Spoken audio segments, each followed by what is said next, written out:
Hi, this is my grandma Mother's Day of my mom.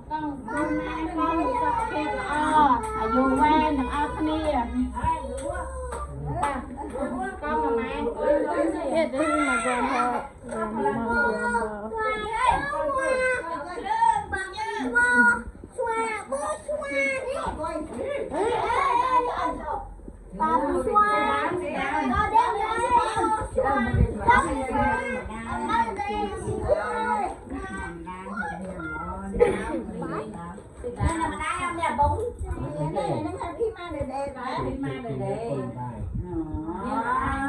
Dân chưa luôn mà đã.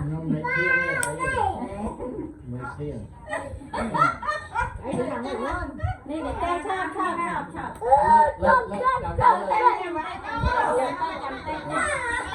chung chung này tóc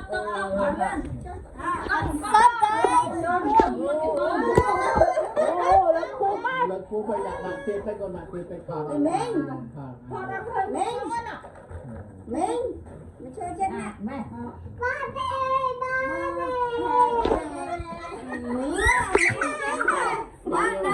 đang tiếc lắm con này họ cùng áo lông thọ Công lông.